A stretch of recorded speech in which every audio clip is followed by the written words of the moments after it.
လမ်းဘေးအစားအစာတစ်ခုကနေလူအများကြိုက်တဲ့အစားအစာတစ်ခုဖြစ်လာခဲ့တဲ့ပါနီပူရီပြုလုပ်ပုံမင်္ဂလာပါထောက်ဝန်ပရိသတ်များရှင်အိန္ဒိယနိုင်ငံကကမ္ဘာအရှေ့ချမ်းမှာရှိတဲ့မျက်လုံးမျက်စံလှပြီးမတူညီတဲ့အသားရောင်တွေရှေးကျလုံးတဲ့ဓလေ့တွေကိုယနေ့ထက်ထိတိုင်တည်ယူကျင့်သုံးနေကြဆဲဖြစ်တဲ့နိုင်ငံတစ်ခုဖြစ်ပါတယ်လူဦးရေထူထပ်ပြီးနိုင်ငံရဲ့တိုင်းရင်းသားများလွန်တဲ့အတွက်အများရဲ့အမြင်မှာတော့မတန်ရှင်းဘူးလို့ထင်ခံရတဲ့နိုင်ငံကြီးတစ်ခုဆိုရင်လည်းမမှားပါဘူးမြန်မာနိုင်ငံနဲ့လေအိန္ဒိချင်းနိုင်ငံတော်ဆက်တဲ့အတွက်အိန္ဒိယရဲ့အငွေအသက်တချို့ကနိုင်ငံတဲကိုကူးလို့လာတာကိုသိကြမှာပဲဖြစ်ပါတယ်မြန်မာတွေရဲ့ပါဇက်နဲ့လိုက်တဲ့ပလာတာအီချာကွေးနဲ့နိုးလက်ဖက်ရည်စမူဆောင်ဒိုတီနံပြားနဲ့ပူရီအစရှိတဲ့အိန္ဒိယအစားအစာတွေကမြန်မာလူမျိုးတွေကြိုက်နှစ်သက်ကြတဲ့အစားအစာတွေပဲဖြစ်ပါတယ်နော်နိုင်ငံရဲ့များပြားလာတဲ့လူဦးရေနဲ့အညီစားနပ်ရိက္ခာမလုံလောက်မှုတွေကြောင့်တံပြားတွေကိုဒဲအိုးပေါက်တဲ့အထိချက်ရကနေတံပေါက်ဆိုတဲ့ရောင်စုံထမင်းဖြစ်လူကြိုက်များလာခဲ့တဲ့သမိုင်းနောက်ခံအပြင်နဲ့ဟင်းလျာတွေမျိုးစုံလည်းရှိပါတယ်။အဲဒီထဲမှာတော့မြန်မာပြည်မှာလူသိနေပေမဲ့ကမ္ဘာတစ်ခွင်မှာတော့လူကြိုက်များပြီးနာမည်ကြီးတဲ့အိန္ဒိယရဲ့လမ်းဘေးမုတ်တစ်မျိုးရှိပါတယ်နော်။အဲဒီမုတ်ကတော့ပါနီပူရီပဲဖြစ်ပါတယ်ရှင်။ဝိုင်းဆက်တဲ့မုတ်အကျွတ်သားတွေကိုအခေါင်းပေါက်လေးဖောက်ပြီး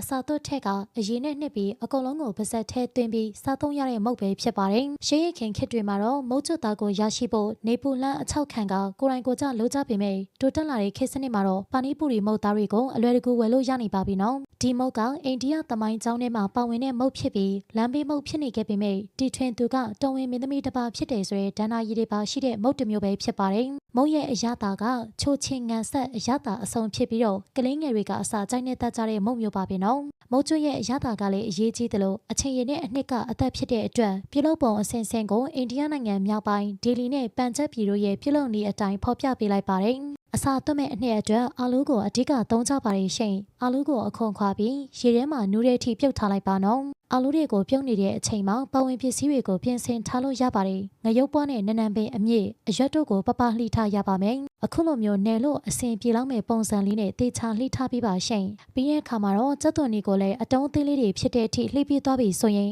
ကြက်သွားပြီဖြစ်တဲ့အာလူးတွေထဲကိုရောထည့်ရပါတယ်။ရောထည့်တဲ့အခါမှာကလပဲအစိတ်ကိုလည်းလှော်ထည့်လို့ရပါပြီရှင်။အစိမ်းလေးထည့်နိုင်ပေမဲ့လှော်ပြီးထည့်တာကစားရပိုလွယ်သလိုအရသာလည်းပိုရှိပါတယ်နော်။ပြီးရင်တော့အားလုံးကိုအရသာရှိစေဖို့နဲ့အိန္ဒိယအရသာအပြည့်ထွက်ဖို့အယောင်တင်မှုမဆလာနဲ့ငရုတ်ကောင်းမှုအနှဲငယ်ကိုထည့်ပြီးတင်းတလို့နဲ့ပေးလိုက်ရင်တော့အရသာသိရှိတဲ့အာလူးပါနီပူရီအတွက်အနှစ်ရပါပြီရှင်။ပြီးတဲ့အခါမှာတော့မုတ်သားအတွက်အရေးကြီးတဲ့အချင်းရည်ကိုလည်းခုလိုဖြော်ဆက်ပေးရပါတယ်။ရှူချဲပွင့်ထွက်သွားစေမယ့်ငရုတ်သီးနဲ့နနံပင်ပူစီနံရွက်တို့ကိုရေမရောပဲထည့်ကအလုံးကိုအနှစ်ဖြော်ပေးလိုက်ပါ။ပြီးတဲ့အခါမှာတော့ရေကျဲကျဲလေးနဲ့ပြန်ပြီးဖြော်လိုက်ရင်ရပါပြီရှင်။အချင်းကြိုက်သူတွေအတွက်တော့တံမြာသီးညှစ်စားနိုင်တယ်လို့အပေါ်အငံစားထက်ကပြင်လို့ရပါတယ်ရှင်။ဒါဆိုရင်တော့အရသာသိရှိတဲ့အိန္ဒိယနိုင်ငံရဲ့မြောက်ပိုင်းအစားအစာပါနီပူရီကိုအိမ်မှာအလွယ်တကူလှုပ်ရှားရင်အိန္ဒိယအငွေသက်ကိုခန်းစားလို့ရပြီပဲဖြစ်ပါတယ်။ဒီအစားအစာနဲ့ပတ်သက်ပြီးပရိသတ်တို့ရဲ့အမြင်ကိုလည်း comment မှာဝေမျှပေးခဲ့ပါအောင်ရှင်။တင်ဆက်စေခြင်းနဲ့ဟင်းလျာလေးရှင်လည်း comment မှာပြပြခဲ့လို့ရပါတယ်နော်။အားလုံးကိုကျေးဇူးတင်ပါတယ်။နေ့ရက်တိုင်းအတွက်ပျော်ရွှင်ပါစေ။